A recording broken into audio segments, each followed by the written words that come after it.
receive the word of God? Are you ready? Oke, siapkan Alkitab Anda. Kita masih berbicara tentang tema kita di 1 bulan ini, pengembangan diri, ya, self improvement. Minggu lalu kita belajar betapa pentingnya untuk kita belajar pengembangan diri untuk apa? Untuk connect dengan Holy Spirit, untuk kehidupan yang dipimpin oleh Roh Kudus senantiasa. Alright. Nah, minggu ini kita akan belajar sesuatu yang lain, yaitu bagaimana kita mengembangkan diri dengan memperhatikan mereka yang lemah. Sekali lagi, minggu ini kita mau belajar bagaimana kita mengembangkan diri kita untuk lebih peduli kepada mereka yang lemah. Budaya sekarang ini kita lebih banyak mau mengikuti, apalagi misalnya dengan social media, kita mencari tokoh-tokoh atau berita-berita yang berhubungan dengan orang-orang yang kaya, mereka yang cantik, yang punya kedudukan, yang terkenal. Kita selalu ngikutin, scroll, cari-cari dengan yang begituan. Hingga akhirnya kita seringkali lupa ada kelompok atau ada orang-orang yang mungkin secara keuangan tidak seperti yang ada di social media, yang punya kedudukan tidak seperti yang ada di social media, secara appearance, secara penampilan juga enggak. Nah, orang-orang ini yang seringkali dilupakan, terlupakan. Nah, itu yang disebut seringkali sebagai kelompok marginal. So, definition of marginalized is to treat a person or a group as unimportant, insignificant, or of lower status. Jadi apa? Kelompok margin itu adalah kelompok yang dianggap tidak penting, orang atau kelompok yang dianggap tidak penting, mempunyai status kedudukan yang rendah. Signifikan apa sih signifikan? Yang gak berdampak lah, gitu, nggak ngaruh, gitu. Nah, itu yang dianggap sebagai margin. Nah, seseorang atau kelompok tertentu bisa dibilang marginalized atau kelompok yang marginal adalah bisa karena usia. Contohnya apa? Orang-orang tua yang lanjut usia. Seringkali mereka nggak punya suara karena mereka lanjut usia. Bilang, udahlah. Atau anak-anak kecil, dia nggak punya suara. Karena kita selalu anggap anak kecil atau orang-orang lansia itu nggak perlu kita dengerin. Ada juga karena jenis kelamin, ras, suku bangsa, ya enggak? Kenapa banyak kita hijrah dari Indonesia ke Amerika ini? Karena mungkin mengalami diskriminasi. Karena kita adalah orang-orang marginal di Indonesia. Latar belakang bisa jadi karena latar belakang pendidikan, keuangan, kesehatan, semua segala macam. Single mom seringkali juga nggak punya suara. Dan mereka juga bisa disebut sebagai kelompok marginal. Nah, yang menariknya adalah, tolong diperhatikan, di satu tempat seseorang dia bisa menjadi mayoritas, tapi pada saat dipindahkan di tempat yang lain, dalam bentuk yang lain, dia bisa menjadi seorang yang marginal yang menjadi minoritas. Contohnya begini, contohnya adalah kita. Pada saat kita di Indonesia, kita menjadi orang yang mayoritas. Tapi pada saat kita di Amerika, karena bahasa, karena status imigrasi, semua segala macam, kita menjadi orang yang marginal. Menjadi orang yang terpinggirkan, istilahnya. Nah, di Alkitab juga diceritakan banyak kali ada orang-orang yang marginal. Mereka yang dianggap gak penting, gak berpengaruh, atau datang dari status yang rendah. Contohnya siapa?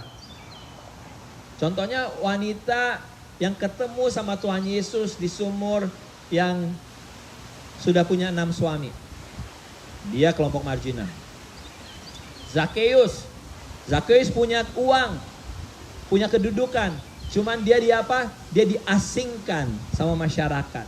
Karena dianggap apa? Karena dianggap dia adalah orang yang take advantage of orang-orang lain. Bahkan Yesus sendiri, saat sebelum dia disalibkan, Yesus sendiri dianggap menjadi orang yang marginal, menjadi orang yang terpinggirkan, yang dianggap tidak penting. Hingga dia disalibkan. Oke? Nah, mari sama-sama kita buka Matius 20. Kita akan belajar bagaimana kita mengembangkan diri untuk membantu, untuk memahami orang-orang yang lemah, orang-orang yang miskin, orang-orang yang tidak punya suara. Buka bersama saya Matius 20. Open your Bible. Matthew 20. Matius 20. Satu cerita yang menarik. Ayat 29 sampai 34.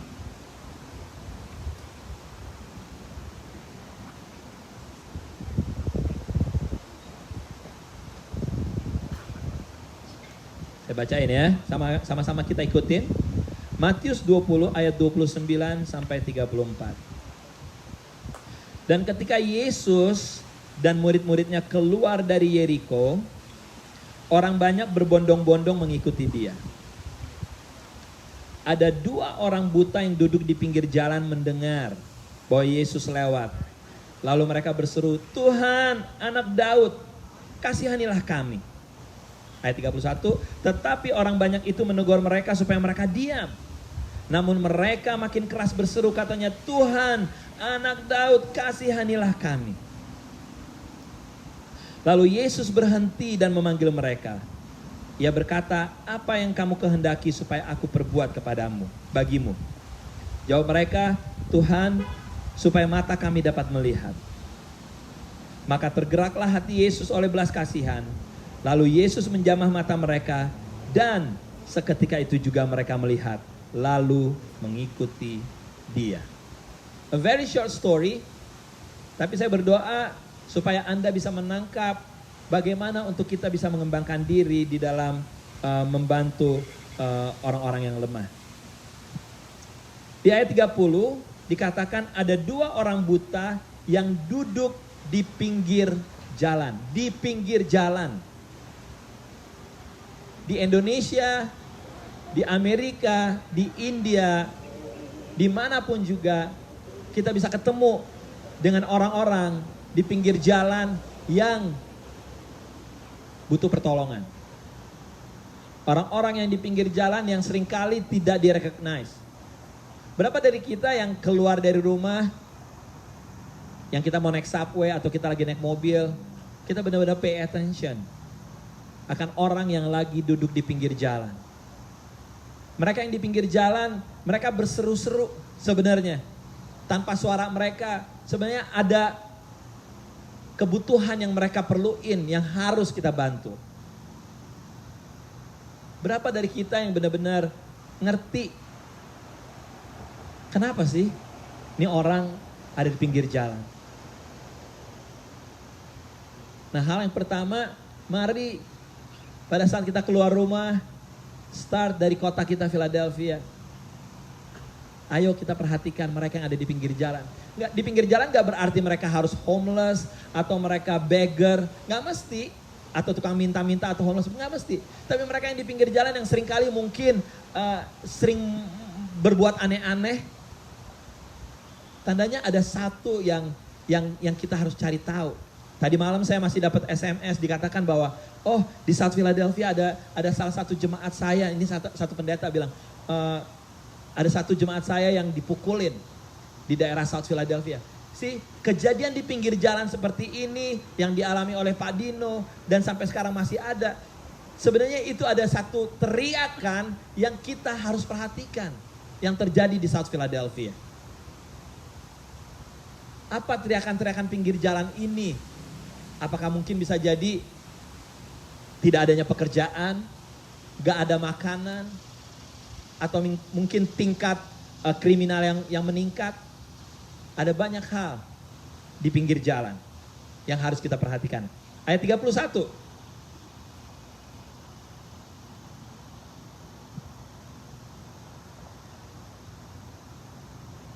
Ayat 30 dulu saya baca. Ada 2 orang buta yang duduk di pinggir jalan mendengar bahwa Yesus lewat, lalu mereka berseru, "Tuhan, Anak Daud, kasihanilah kami." Tetapi orang banyak itu menegur mereka supaya mereka diam. Namun mereka makin keras berseru. Saudaraku, seringkali gini, makin keluhan seseorang tidak kita kasih pay attention, mereka akan berseru makin keras. Apa yang terjadi dengan negara ini akhir-akhir ini? I'm not going to into politics, no. Tapi apa yang terjadi di negara ini pada saat seruan banyak orang yang tidak didengerin, mereka yang menjadi orang-orang lemah, mereka yang menjadi orang-orang marginal yang mereka berseru dan dicuekin dan gak dipeduliin. Mereka gak stop, tapi makin keras lagi. Ada yang salah, yang dimana orang-orang itu disuruh diam. Diam loh. No, pada saat kita bungkamkan mereka akan teriak lebih keras lagi. Persis seperti apa yang kita baca pada pagi hari ini. Namun mereka makin keras berseru, katanya, "Tuhan, Anak Daud, kasihanilah kami." Tandanya, saudara-saudaraku, hal yang pertama yang harus kita milikin adalah apa? Mari kita kembangkan untuk mempunyai apa? Telinga yang mendengar. Katakan mendengar. Yes. Kita harus menjadi orang yang bisa mendengar. Dikatakan gini, salah satu kekuatan seorang leader adalah kekuatan di dalam dia mau mendengar. Bukan banyak ngomong, tapi kemampuan di dalam dia mendengar. Enak gimana pada saat ini ada 2 kunci yang saya baca dari buku psikologi. Dia bilang gini, pada saat orang sedang berkeluh kesah, enakan gimana? Gesture tubuhnya. Pada saat Anda begini gitu, atau pada saat dia cerita atau gitu, oh ya, terus, enakan yang mana? Of course, enakan yang pertama. Pada saat orang sedang berkeluh kesah, kita harus apa? Kita harus pay attention, kita harus be respectful sama orang ini. Ada hal yang kedua juga, yang harus kita ingat, kunci di dalam kita mendengar adalah 80-20 katanya gitu. Dan itu saya praktekkan terus menerus. Apalagi kalau orang yang lagi berapi-api, yang lagi berkeluh kesah. Apa itu 80-20? 80% kita mendengar, 20% kita ngapain? 20% kita ngajuin pertanyaan aja. Jadi ada satu hari, ada satu teman, dia benar-benar lagi desperate. Om, gue pengen ketemu, kata gitu. Gue mau ketemu. Dan saya tahu dia kayaknya dari nada teleponnya itu dia benar-benar ada permasalahan yang sedang dia hadapin. Lalu saya ketemu sama dia dan udah 80% saya mau dia keluar. Dan bagaimana 20%-nya apa? Saya harus mengajukan pertanyaan-pertanyaan untuk dia cerita. Gue kasih jalan keluar gak? Gue gak kasih jalan keluar, gue gak tahu permasalahan. Gue gak bisa kasih jalan keluar atas permasalahan kehidupan dia. Tapi apa saudaraku? Setelah itu, setelah 80% dia keluar. Ada jalan keluar, saya gak kasih jalan keluar. Tapi he feel much better. Kenapa? Karena gue cuma ngasih ke telinga gue untuk mendengar. Same thing saudaraku. Ayo kita mengembangkan diri kita untuk menjadi orang yang mau membuka telinga kita. Banyak orang yang di sekitar kita yang berteriak saudaraku. Mereka berteriak karena apa? Karena sakit. Mungkin karena ditindas, karena suaranya gak didengar, gak dipedulikan. Itu terjadi di sekitar kita, baik itu di dalam komunitas gereja, komunitas Indonesia, komunitas South Philadelphia. Banyak hal-hal orang-orang berteriak-teriak. Karena dia butuh untuk didengar. Kenapa ada orang-orang sekarang turun ke jalan demonstrasi? Karena mereka mau untuk didengar. My message gini saudaraku. Jangan terlalu gampang ambil kesimpulan akan kehidupan seseorang. Atau langsung ambil oposisi atau bagaimana. kalau kita belum membuka telinga kita untuk mendengar apa yang menjadi keluhan mereka. Let me repeat one more time. Ayo sama-sama belajar untuk membuka telinga, untuk jangan terlalu cepat ambil kesimpulan atau jadi ally atau jadi oposisi atas seseorang tanpa mendengar apa yang menjadi keluhan orang-orang lemah ini, orang-orang yang terpinggirkan. Amsal 21 ayat 13 berkata gini. Ini saya mau semuanya ngedengar. Amsal 21. Siapa menutup telinganya bagi jeritan orang lemah, tidak akan menerima jawaban kalau ia sendiri berseru-seru. Let me repeat. Amsal 21 ayat 13. Siapa menutup telinganya bagi jeritan orang lemah, tidak akan menerima jawaban kalau ia sendiri berseru-seru. So, when you have ears, ayo kita dengar. Karena kalau kita nggak mau kasih telinga kita mendengar untuk ngedengar jeritan orang-orang, one day pada saat kita perlu, Tuhan nggak akan mendengar. And again, yang saya sampaikan tadi, it can be anak-anak, it can be orang tua, it can be orang yang latar belakangnya berbeda dari kita.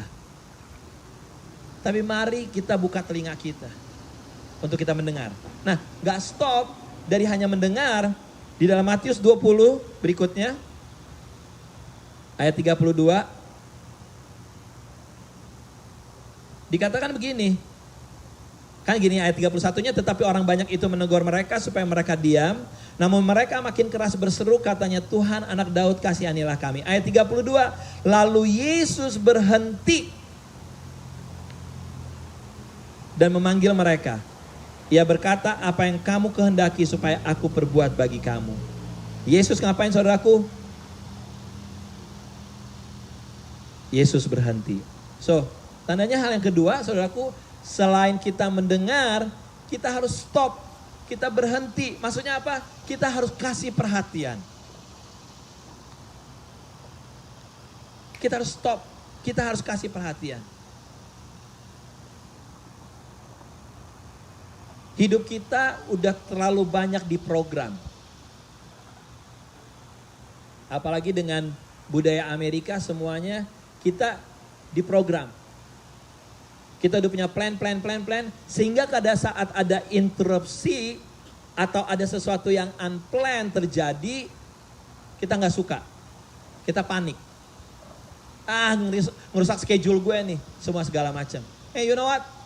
Tuhan Yesus hidupnya penuh dengan interupsi demi interupsi, penuh dengan unplanned. Contohnya ini, ada 2 orang buta, dia lagi jalan, tiba-tiba ada 2 orang buta yang teriak-teriak.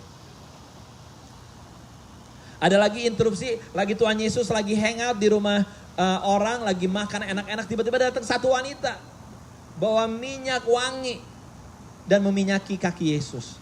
Interupsi terjadi. Tuhan Yesus lagi enak-enak tidur di kapal. Interupsi terjadi lagi, murid-muridnya sendiri bangunin. Tuhan bangun. Interupsi.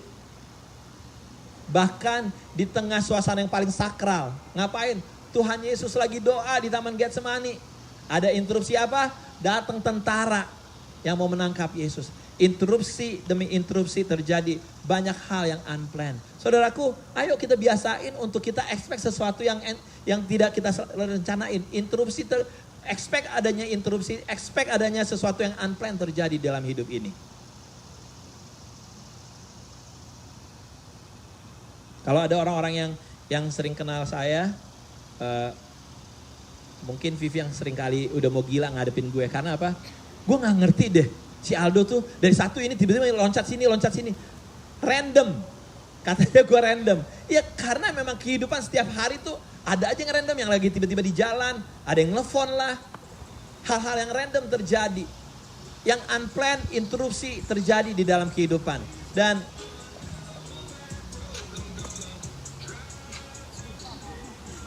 Oke. Itu tadi lagunya apa? Enak sekali. Iya. Sekali lagi. Nah, interupsi nih. Mencari perhatian. Interupsi. Nah, Itu dia saudaraku. Saya membiasakan diri dari pagi-pagi, saya membiasakan diri bahwa akan ada kejutan-kejutan baru. Akan ada kejutan-kejutan baru. Enak nggak? Nggak enak. Gitu. Tapi mari ayo kita stop fokus kepada kebutuhan kita sendiri. Kenapa kita seringkali nggak mau diinterupsi? Karena apa? Lu merusak jadwal gue. Gue ini udah punya planning begini-begini. Kita fokus kepada diri kita sendiri. Ayo stop fokus tentang kita. Karena apa? Di mana aja dan kapan aja banyak orang-orang yang suaranya belum kedengeran. Dan saya percaya gini. Dan ini saya alamin sampai detik ini. Saat kita sibuk ngurusin kebutuhan orang lain, Tuhan yang akan sibuk ngurusin kebutuhan kita. Let me repeat one more time. Dan ini saya sudah alamin sampai detik ini dalam kehidupan saya. Pada saat kita sibuk ngurusin kebutuhan orang lain, Tuhan yang akan sibuk ngurusin kebutuhan kita. Jadi satu, kita perlu mendengar. Kedua, kita harus perlu berhenti. Apa itu? Ayo kasih perhatian. Yang ketiga, yang terakhir, jangan stop cuma sampai kasih perhatian.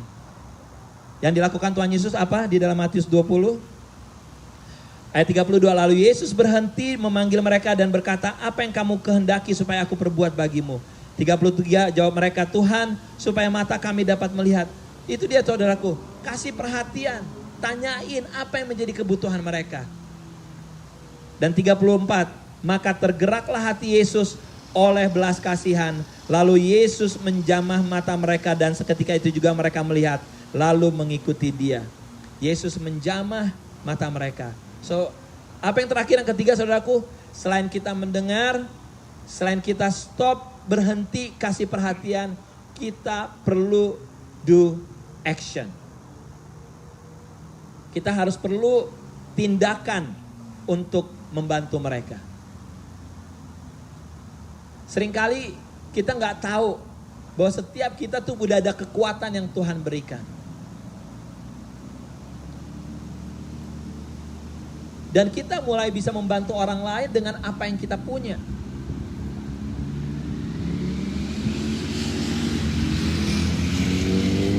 Setiap kita punya handphone, percaya nggak? Ada kekuatan di handphone ini. Kekuatannya apa bagi saya? Dan ini saya mau sharing sama Anda. Pada saat Anda membuka apa? Contact list nama-nama. Itu ada kekuatan yang luar biasa karena Anda punya banyak teman. Anda punya banyak saudara yang bisa Anda hubungin. Dan gak mesti selalu berhubungan dengan minta uang, enggak. Pada saat kita tahu ada sesuatu kebutuhan, just pick up phone. Ada orang nih gini-gini, kira-kira bisa dibantu gak ya? And then kita start sharing ke orang lain, Gak usah pusing-pusing cari dari mana-mana, enggak. Start from your own. Di rumah Anda ada makanan, di rumah Anda ada barang-barang. Ayo start bantu orang lain. Nah, saya mau sedikit sharing apa yang sedang terjadi latest dengan PPC, bahwa back to school minggu ini, minggu depan nih. Nah, kita ngelihat ada kebutuhan nih. Kebutuhan di mana? Khususnya untuk single parent. Ngebayang gak nih, misalnya single parent, nanti back to school, anaknya siapa yang jagain? Kalau dia menjadi single source of income. Atau suami istri yang harus bekerja karena punya kebutuhan. Gak ada anggota keluarga. Nah, akhirnya sharing. PPC punya kepikiran. Untuk apa? Untuk membuka PPC sebagai drop off site. Apa itu drop off site? Tanya anak-anak dengan komputer mereka yang dari sekolah, mereka duduk diperhatiin. Jadi instead mereka di rumah, gak ada yang nemenin, mereka di drop di PPC. Mereka seperti sekolah, ada supervisornya yang merhatiin mereka untuk di depan komputer. Pada saat break mereka dikasih makan. orang tuanya yang single parent ini bisa tetap bekerja dengan tenang. Dan kita juga bisa memberikan perhatian kepada orang-orang ini. How? Ya saya mulai dengan apa? Selain ada ide, saya mulai dengan kontak. Saya ngubungin satu teman, saya ngubungin pihak conference. Ini kita punya kebutuhan nih, harus keluar duit nih untuk gini. Ada dananya nggak nih? Bisa bantu nggak nih? Semuanya saya mulai dengan kontak. Saya telepon, saya tanyain ide, semua segala macam. Begitu saya pikir, kalau cuma PPC cuma bisa terbatas 12 orang sampai 15 anak. Yuk kita kerjasama dengan NWC, yuk kita kerjasama dengan Sentro Alabansa. Mereka semuanya, ya kita bersedia. Gak banyak anak-anak yang bisa kita tampung, tapi at least kita bisa menjadi jawaban untuk mereka. Karena apa? Bisa jadi itu teriakan single parent. Bisa jadi itu menjadi teriakan orang tua yang baru datang dari Indonesia, yang masih perlu adjustment, yang perlu uang, yang mereka bingung, aduh gue gimana nih dengan keadaan online, full online school. Dan banyak hal lagi yang bisa kita lakukan.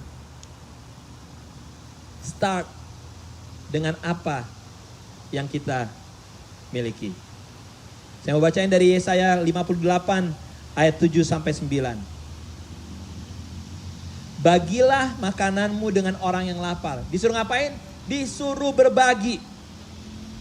Terimalah orang-orang gelandangan di rumahmu. Buka rumah kita.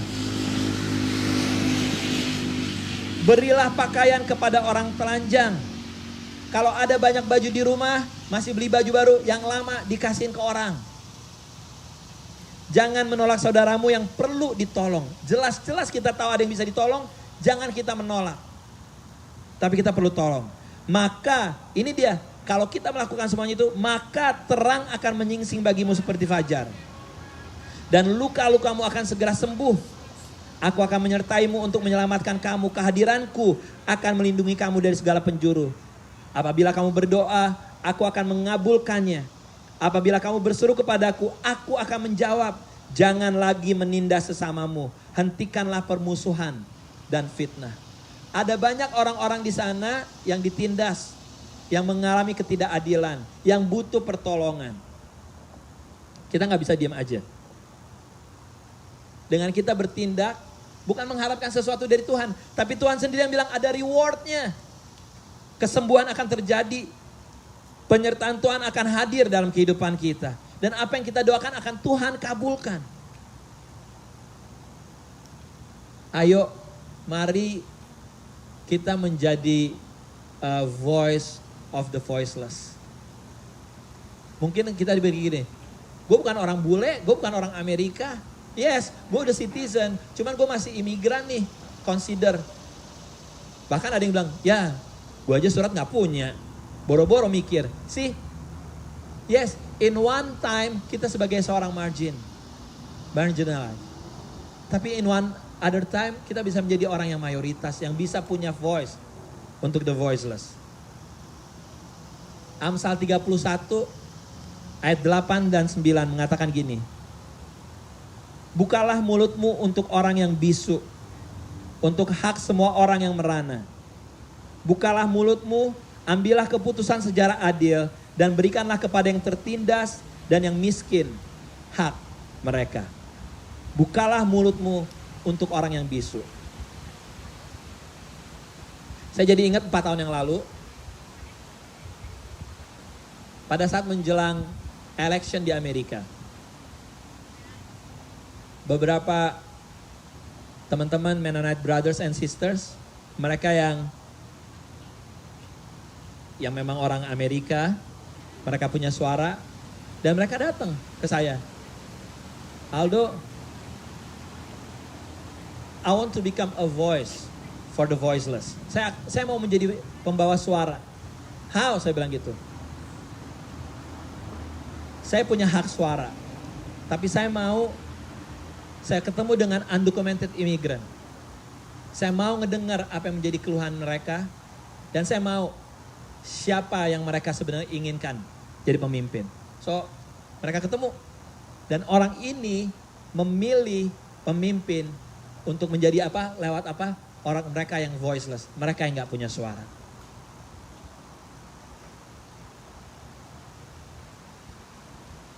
Satu pemimpin tokoh dunia yang sudah membuktikan dia menjadi seseorang yang mendengar.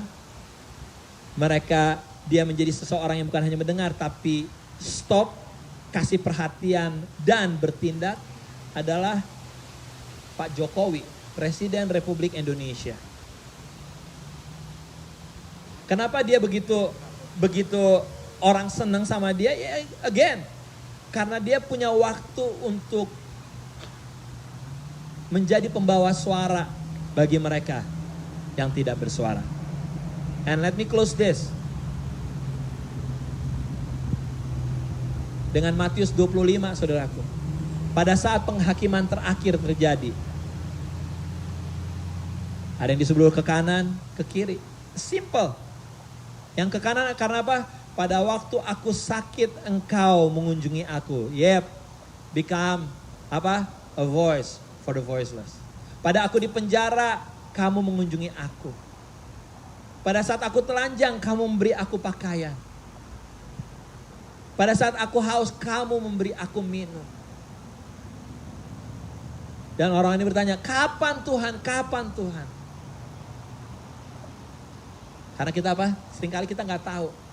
Pada saat kita melakukan semuanya itu, sebenarnya kita melakukannya untuk Tuhan. Mari kita bangkit berdiri, saudaraku. 3 hal yang harus kita kembangkan di dalam kehidupan kita. Pertama, kita harus mempunyai telinga yang mendengar. Kedua, kita harus berhenti, stop, kasih perhatian. Dan yang ketiga, do the action. Kita harus bertindak. And one day Tuhan akan meminta pertanggungjawaban atas kehidupan kita. Yes. Matius 25 itu berbicara tentang apa? Tuhan akan minta pertanggungjawaban atas kehidupan kita. Apakah kita sudah memberi kepada mereka yang lemah, kepada mereka yang membutuhkan? Mari kita bersatu di dalam doa.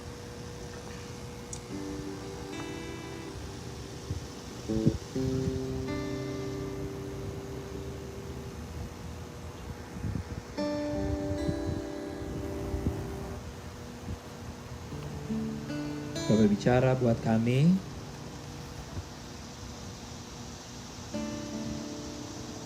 Bahkan kami di sini yang ada di rumah sekalipun yang merasa bahwa saya nggak punya surat, saya nggak punya banyak di dalam kehidupan saya. Siapa yang bisa saya tolong? Apa yang bisa saya tolong? Hey, di belahan dunia sana, di banyak negara banyak orang-orang yang tidak seberuntung kita. Di mana kita bisa do something for them. Yes, kita nggak ngelihat secara mata kita, tapi kita tahu di sana banyak orang-orang yang berteriak-teriak di pinggir jalan butuh pertolongan.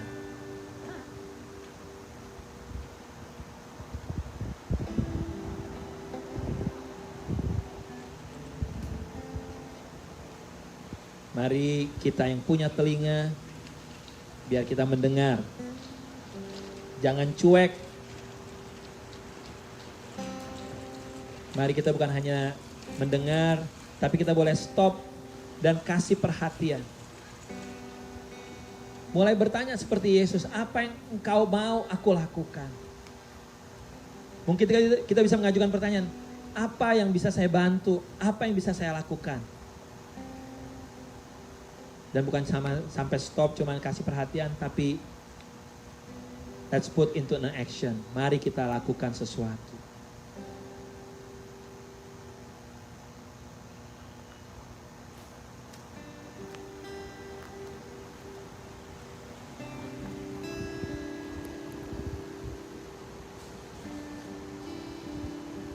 Bicara lebih dalam lagi Tuhan.